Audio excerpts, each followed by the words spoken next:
Oh, you hear it? Yep. Mm-hmm. Yep. We did it. Bam. Did you enjoy All right. the halftime show? Yeah, I liked it. I thought it was pretty I good. I did thought too. Usher was exquisitely sweaty. Yeah. Oh, yeah. I saw a tweet that was like, when Usher took off his shirt and was like sweaty and glistening and shit, that's when I knew R&B was back. I didn't know it left. That's true. Okay, at my aunt's house, like when they were like going, and then like Lil Jon showed up, and then Ludacris showed up, was like, this is the greatest fucking halftime show ever. I don't need anything else.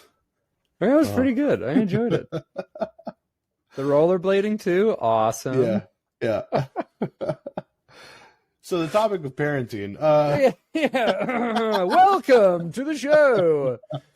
It is parenting for today, and we're going to give you some general advice on parenting stuff too.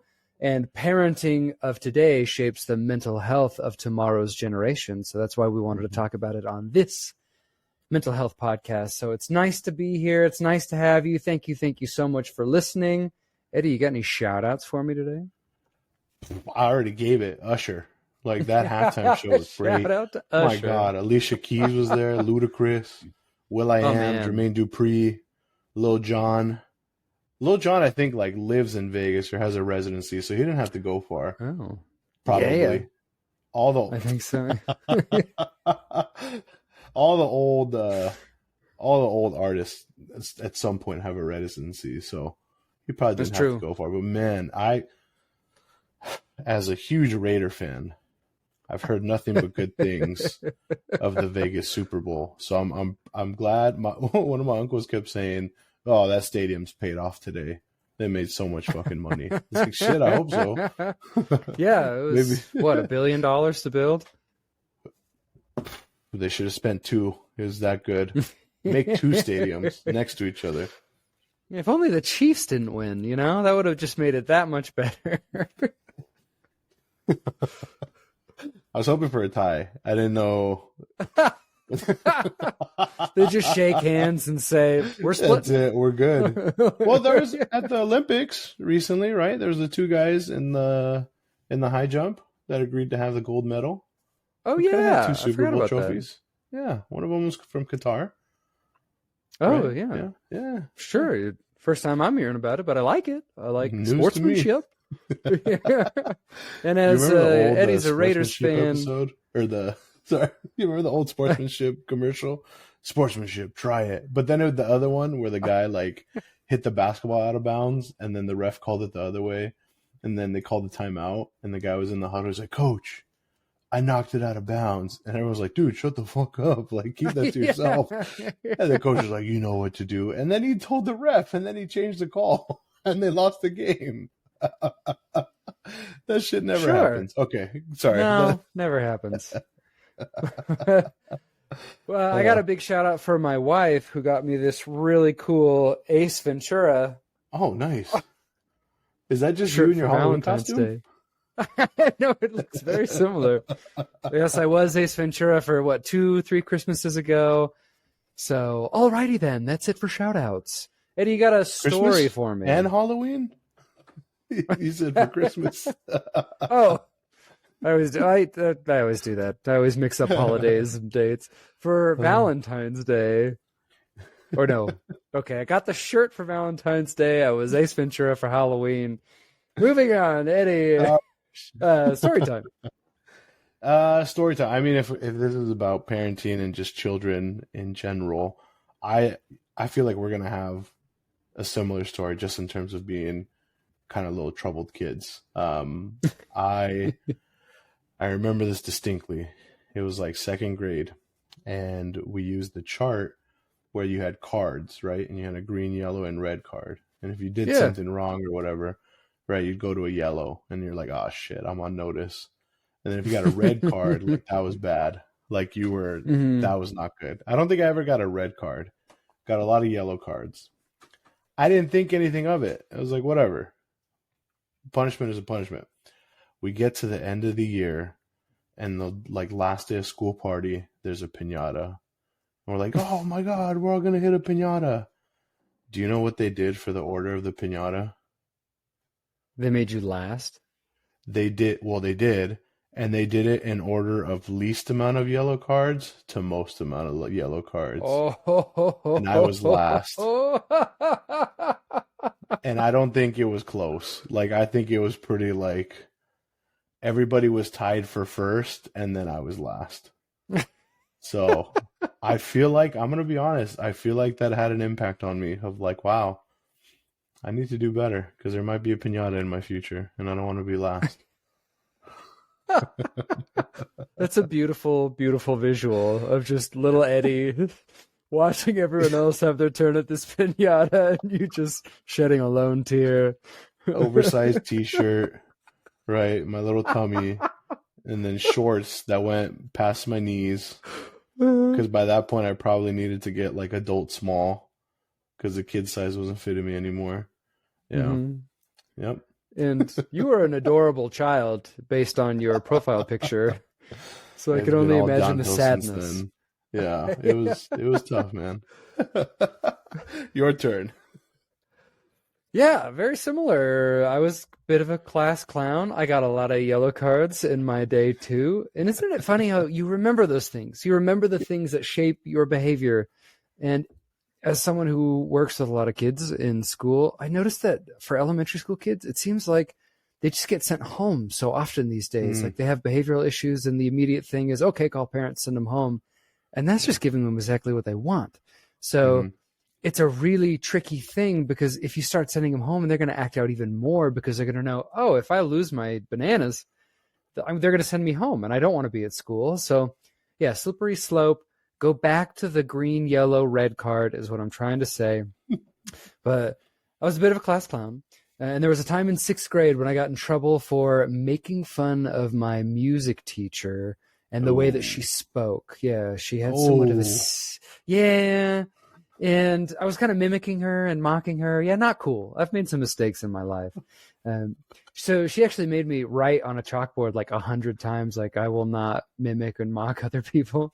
So, you know, probably a good thing. Yeah. But when I came home and explained it to my parents, I did what all kids do. I tried to change the story a little bit, make me sound like not so bad, make it sound like, you know, it was her fault, which, you know, I know a lot of young kids do these days. But my father did not buy it at all and actually expressed to me that he was really disappointed in me for mocking and mimicking my teacher there.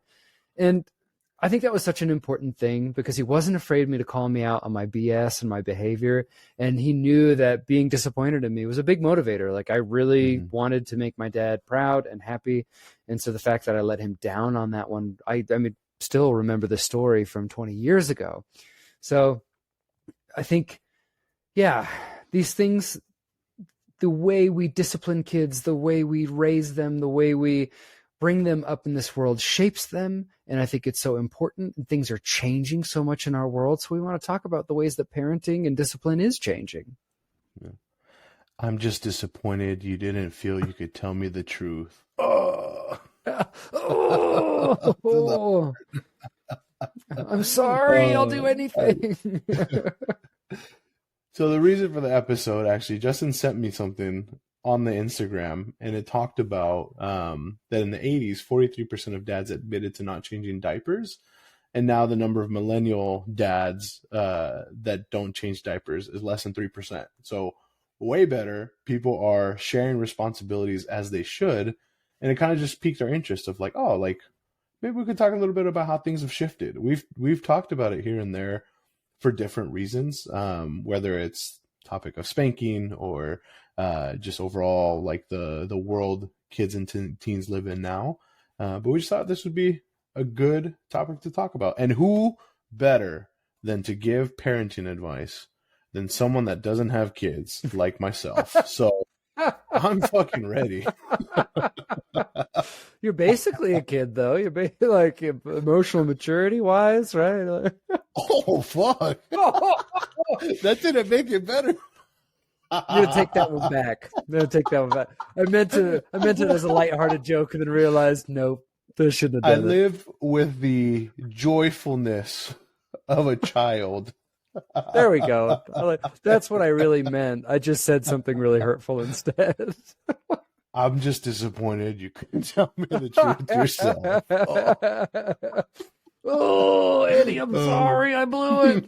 You want me to ground myself? I'll ground myself. 2 weeks. 3 weeks. I need you to you're last in line for the piñata, my friend. No! Hey, no, but for real, like when the teacher said that was how we're determining it, I knew immediately. Man. I was like, I am fucked. I'm not touching just a this pit piñata. in your stomach. I'm not getting a turn. God damn. So we looked it up. That article was actually from Motherly, which is a whole website on parenting, and we will put the link in our show notes if you are curious. The article also makes some other claims that millennial fathers spend 3 times more time with their children than their fathers did. So very cool. And millennials are changing parenting a lot in a lot of good ways. And of course, on the internet, sometimes they talk about the bad ways that parenting is happening these days. So we wanted to discuss it. Mm-hmm.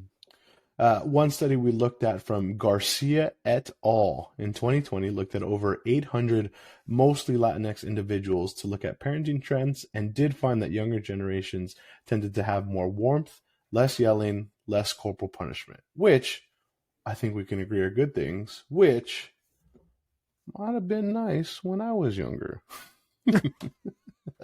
Yeah. Did you get spanked a lot? Oh, man. Okay, so I know my mom listens to the show. I don't know about a lot, but it did happen. I think, mm-hmm. Sorry, Mom. It did happen. We're okay. But it definitely happened. Mm-hmm. Yeah. And I've seen it too. Like, I've seen it with, like cousins. It happened. It happened. I think that's why, like, when you call in to, like, Child Protective Services or to make like an abuse report or whatever, they do seem to consider culture, because for some cultures it still like seems appropriate. You and I now know, like, no, like let's not spank, and that's not a good way to teach, behaviors or reinforce good behaviors. So we know that, but I think they'll take that into consideration because there are cultures that still kind of engage in those activities. That's true. I actually worked with a family once. It was an immigrant family, and the kids got taken out of the house because of spanking and corporal punishment. And it was wildly traumatic to take them out of the house, because then they like went into the foster care system for a while, and mom had to do a bunch of classes, and she didn't speak English, and it was just a huge mess. And she was just doing what was totally normal in her culture, and she didn't know any different. So I always try to take that into account. Yes, no shame if you do spank, and technically, that's very legal in a lot of different places. Yeah. But we'll talk about why it's not really that effective and why you shouldn't. But we looked up some other sources, and according to GerberLife.com, and that is the same Gerber for the Gerber baby, and parenting has changed in a lot of different ways. And some of the stats and facts on it are that people are starting families a lot later. Millennials are getting married around age 30 on average, as opposed to 23-year-olds with previous generations, and 23 was the average in 1970. So people are getting married a lot later. This allows for people to get a little bit more emotional maturity. You notice that the difference between 23 years old and 30 years old is that usually most people's brains are fully developed by 30. So you get a little bit more emotional control. You can control yourself a little bit better, which can change your parenting style. Yeah. You wrote on the show notes, what were we like at 23? The first thing I thought of, drunk. Yeah, not the most responsible 23-year-old. At Diamond Palace, yeah. If you're ever in the Forest Grove, Oregon area, go see Diamond Palace. If it's still standing. I don't know. It is. I think they changed owners like in 2020, but I think it's still there. I hope. No, it still is. I can look it up later. It's fine. Yeah, people are getting married later, and this is largely due to like financial factors. Women are working more and have more stress and pressure from their work to put in the time at work before they have children, before they get married. And so people are putting off having kids. Mm-hmm. And I think people are feeling more empowered to choose, like, what is it that they want to do, like, with their life, the trajectory of their life. I think we can probably look up the stat, but I think the amount of people our age that like aren't having children is a lot higher than what it was before. And I think, there's whole like subreddits on it, like on Reddit, of like not having children. And yeah, like you said, people just waiting until later, until they feel like they're in a better position. Like, I don't think that's as abnormal as it probably sounded back in the day. Both my parents, I think my mom was 21 when I was born. Wow. I could not imagine. All right. Anyway. I know, right? Yeah. Another thing that's really changed parenting has been the internet. Like everything else, the internet kind of fucks some things up. We've heard parents and in-laws say things like, when we were raising kids, we didn't have anyone other than our parents to ask. We just flew by the seat of our pants. But now we have like all the parenting knowledge at our fingertips, and studies have shown that info gets used a lot. I know for me, again, no children, but if I have a question, my phone's out and I'm looking it up and I'm finding an answer. I don't know if it's the right answer, but I'm finding an answer. But with the internet does come things like comparisons. Holy crap. Okay, here we go. Comparisons and judgment, especially when coming from influencers. That is the one. Like, influencers, like whether it's for parenting, how you live your life, work, like you can see stuff on there that like makes you feel like you're not doing a good enough job. There's things like your baby should eat X, Y, and Z, and if they aren't, then they're getting behind. You're not taking care of your kid as much as you should. And it's all stuff that's not true. It's just somebody that has a large following is saying it. And the hard part is, nowadays, I think a lot of people equate large social media presence and following with being correct and knowledgeable, when that's really not the case a lot of the time. Yeah. And this is something I saw with my son and my family, is that it was nice having the internet and asking questions and what equipment do we need and how do we handle this and how do we get our baby to sleep and how do we feed better. But sometimes it was information overload, especially when it was coming from influencers, where there is a lot of pressure to be perfect. And that was one of the statistics I came across in researching the show, is that millennial parents, compared to other generations, feel like they have to be the perfect parent more than previous generations. So it's a lot of pressure that social media is putting on people to be perfect, to have that perfect family. And that's hard on people because no one's perfect. But communication and dialogue is also a big change for this new generation, because it's emphasized more. In the past, it was a lot of like, I'm going to tell you what to do. You're the child. I'm the parent. But kids are involved in the decision-making process a lot more than they were in the past. And kids are being taught a lot more emotional literacy when they were in the past. How to understand yourself, how to understand your emotions, how to talk about it, how to get it out, how to process it. And all of these things seem pretty dang good to me. Yeah. Another thing we've seen in our research is that millennial parents are also saving financially for their child's future. There's things like 529 plans where you can start to put away money for college for later in life. I look at our kids at the high school, where a lot of them, I feel like, are just more knowledgeable about the cost of school and the cost of post-high school education and programs, not just college, but trades, vocational school, things like that. I think they're, like you said, they're more involved and more aware of things, where before it was like, hell yeah, promissory note, I'm gonna sign that shit, like we're good to go. And then you graduate, and then you get an email 3 months after you graduate, like, okay, you got 3 months to start paying back. I'm like, oh damn, who signed this? So yeah, I think millennial parents, because we've been there, done that, or they've been there, done that, they understand, like, okay, we gotta look at our options. Yeah. Just school and higher education in this country in general has become so out of reach without either crazy rich parents or loans. That's pretty much the only way that people can afford to go to college. According to the Pew Research Center, millennials are less likely to live with the other parent of their child and more likely to live with their parents or other family member like a grandparent than previous generations. So over half of millennials are not married. And then 1 in 5 millennial fathers are single dads. So that's 20%. So that's a lot of single dads out there, as opposed to 15% for single fathers in Gen X and only 4% of baby boomers. So there has been a lot of changes to the family unit over the past couple of years, and that inherently changes parenting too. Yeah. I didn't even think about that. That's an interesting statistic. So those are some of the ways that parenting is changing for millennials compared to previous generations. There's also the idea of like the emphasis of the value of rough and tumble play. I know Justin has some thoughts on it. What do you think? This is such an important thing and something we love talking about.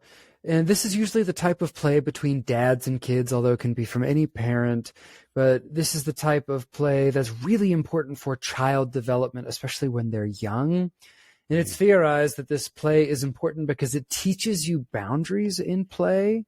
And we have noticed that, like in the post-COVID world, there are a lot of kids that just are socially and emotionally behind where they should be.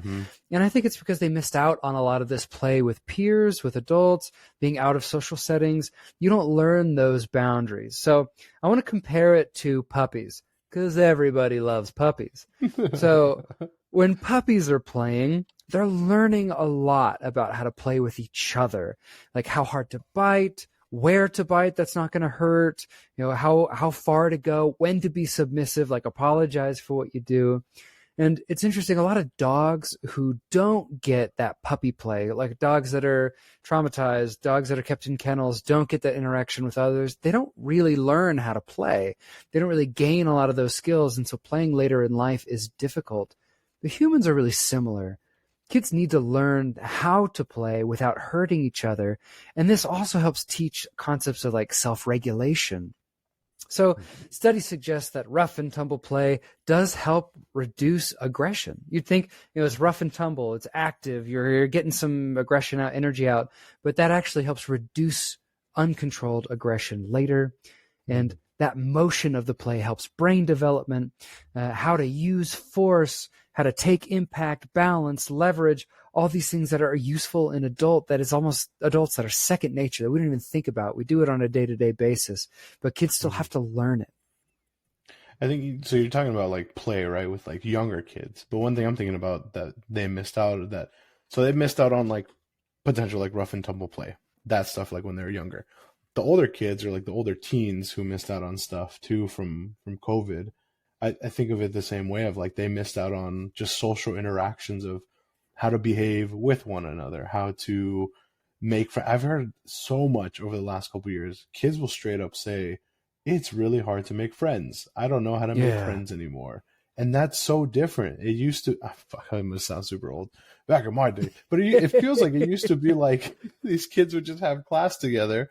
You sit next to each other, we're lab partners, cool, now we're friends, that kind of thing. But now it feels like there was that 2 to 3 year period where kids were missing out on that, and they just didn't know what to do, like once we kind of came back in our semi-regular situations.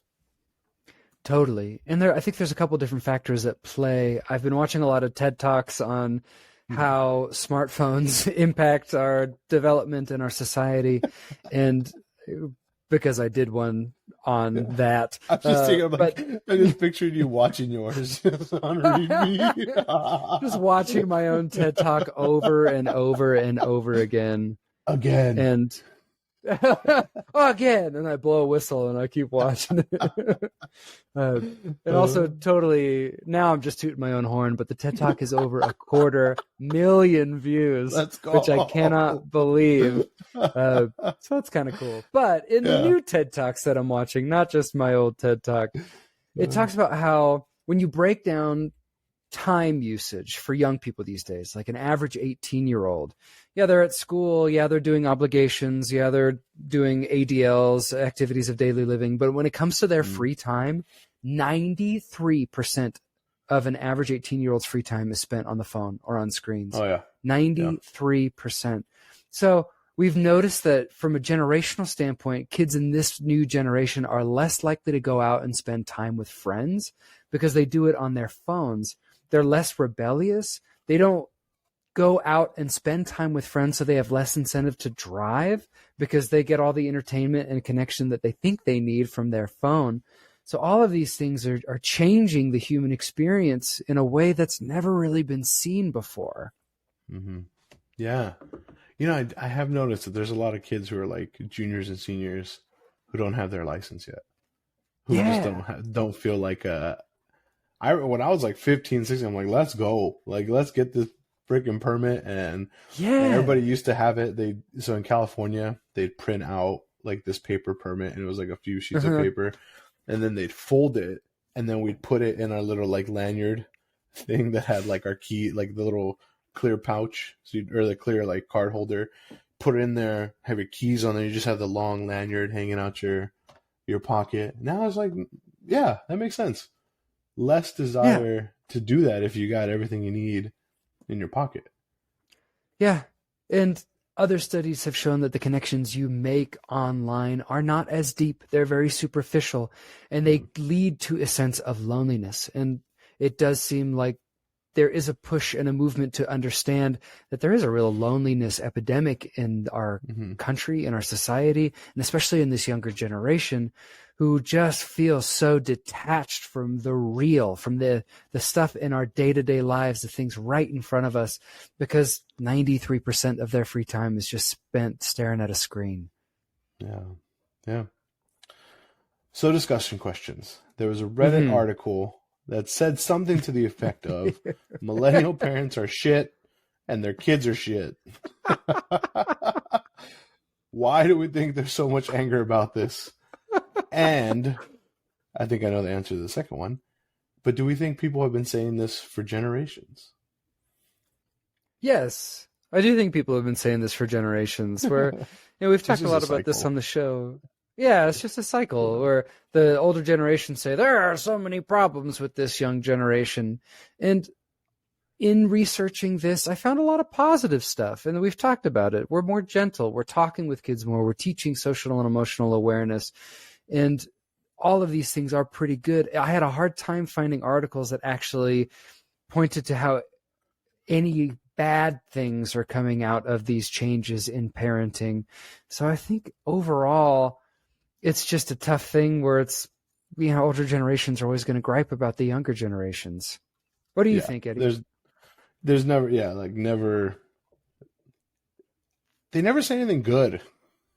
It's never like, oh, this generation's got it right. No, it's always something to argue about. So, I think the anger about it too is just like, we're just in that cycle. Like, people were mad before, they're going to be mad again. I will say, like, anecdotally, like, we are having a little bit of a hard time with kids and teens, like at the high school, of just like simple things. But what do I want to say? We're having a hard time, and some of that hard time can potentially be attributed to boundaries and stuff at home. For example, kids in school, whatever, doing the homework, staying on top of stuff. They leave for a week. Don't tell anybody. Turns out they were on a trip. They were on a vacation in the middle of October.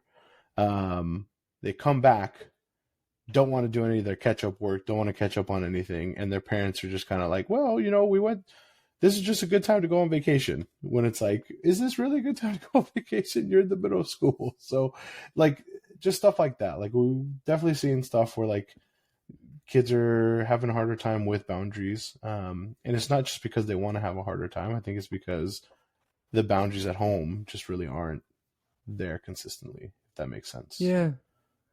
And I've been wondering a little bit recently too, how, yes, there is less corporal punishment. There is, yes, force. There is less of the authoritarian parenting going on. So I wonder if just what we see is changing our perspective of what parenting is, because you do see a lot of kids these days just losing it in public, and it's hard to compare, like, was this always happening? Is it getting worse? And I wonder if that coercive, that angry, that you're going to sit down, you're going to listen to me, that type of parent that was more common in the past. I wonder if that was better for keeping control in social situations. So it looked like things were going better. It looked like the kids were more well behaved, but really they weren't learning any of the self-regulation skills. They were just in fear of their parents.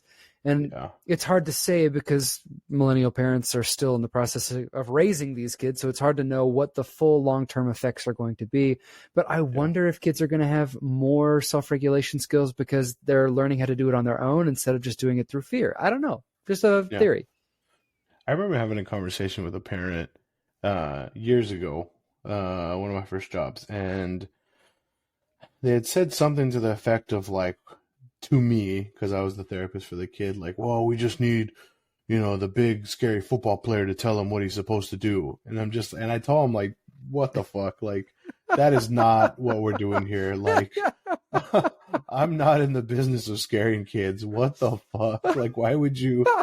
But I gave it, dude, I'm going to be honest. Like, I gave him a stern talking to. I looked that man in the eye and I was like, no, we're not doing that. That is 1000% inappropriate. Like, no.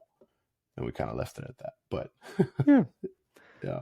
And you're such a teddy bear. Like you're so gentle and you're so calm and you're so chill. It's so funny that they're like, we need the big, strong, scary football player to scare him straight. I'm like, you were a football player and a good one, but man, you're not the scary type. I was like, what the hell did I tell? Like, why did you think that was going to happen? Anyway, whatever. Next question. I touched on it a little bit, but we can still ask it. Why do we think setting boundaries is so important? It is very important because kids do really well with structure and boundaries. If parents are really consistent, and parenting is all about consistency, then kids know what to expect. Kids don't fight things as much if you're really consistent on things. So like to give an example, if you're a parent that caves, or if a child learns that, oh, if I get mad, if I start yelling and screaming, I can get what I want, that reinforces that behavior. They're like, ooh, I'm going to keep on doing that because it's worked. It got me what I want. So sometimes you have to ride out the tantrums. You have to stick to your guns. You have to set those boundaries. And that can be really important for shaping that behavior. But it's hard. Oh my God, it's so hard. And I'm learning more and more now that I have a young, rambunctious baby, that just even setting basic boundaries can be difficult. Yeah, I think exactly that. Like we try to help coach parents up on like, we gotta have, if we're gonna have boundaries at school, we gotta have boundaries and rules at home too. And like it's hard when the only place they're getting certain boundaries is at school. It's hard when school staff and administrators have to be the one to like set the boundaries and it's just not being held. It's basically, it's almost the same as if you have two parents, one sets the boundaries, the other one always caves. You're just not going to follow them. You're going to keep doing whatever because in the end, you're not really going to have any repercussions. So you talked about it a little bit, but now I can ask, you're learning now with Liam, being a parent. What are some things that you want to have as a parent or do as a parent? This is something I've spent my entire life thinking about because I've always wanted to be a parent. And I really, most of all, want a happy, healthy kid. Very, very vague, very generic. I want to teach him about life, give him a curiosity about life, get him into things that he enjoys doing, show him that the world can be a very good place, that media and there's a lot of money to be made in chaos. And the world tries to show you that things are all bad. But if you actually spend time with the people around you and get to know the people around you, you learn that there's a lot of good in this world. There's a lot of love in this world. So I'm hoping that I can show him that love is a good thing. It's the most important thing in the world that there can be. Connecting with other humans is the most important thing that we can do as humans. And to just use that to be happy and healthy. Yeah. Hell yeah. I think of like in any random year, if I ever get to do like a what is it, like a keynote speaker at like a graduation. That the one thing I would want to tell whatever age students is like the idea of love and loving those around you. And even if the only amount of love that you have to give is to yourself, then that's still okay too. Yeah, I like that. That's a good point. And then any extra thoughts on spanking Eddie? I should have put a little more space in between spanking and Eddie, but because it kind of sounded like, yeah, no. Yeah. Thoughts on spanking Eddie? Possibly, yes. No, we've talked about it. There's enough research now. Spanking, not that great. Let's not do that. I'll tell the story again. This was a good learning moment for me. I'm in grad school. The topic gets brought up, like, of spanking. And people are like, would you spank your kids? And it was me and the only other guy of color in there. And we both raised our hand. And everyone else looked around and looked at us like we were fucking pieces of shit. And I was like, oh, damn. I think I have some stuff to learn here. Just because I got spanked doesn't mean it's the best thing to do. So I will leave it at that, and I will let you give us the scientific information. Yeah, and the studies and the data on spanking show that it's not actually a very effective way of parenting. It doesn't really change a lot of behavior, and it also has been shown to have a lot of negative childhood outcomes similar to like physical abuse. So not the best tool in your toolbox for parenting strategies. And conceptually, we oftentimes think of spanking as teaching kids that it's okay to express violence in a relationship when you're mad at someone or disappointed in someone. And yeah, it could potentially increase people's chances of domestic violence and inter-partner violence later in life, because they're like, oh, you made me mad. That gave me the right to get physical, to get physically aggressive with you too. So another reason to try and ask yourself, like, is this really something that I want to do with my children? Yeah. Good points. Yes. I'm going to hit a take-home point of just because you see it on the internet doesn't mean it's the only way and that it's the right way. Bam. And then my take-home point for today is millennial dads change diapers, and that's pretty cool. Hell yeah.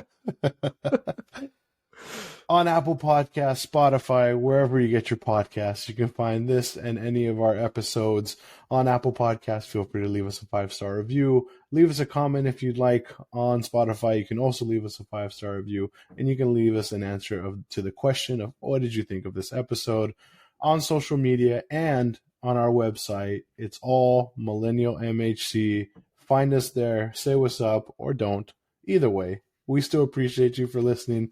Thank you all so much. And until next time, take care of y'all mentals.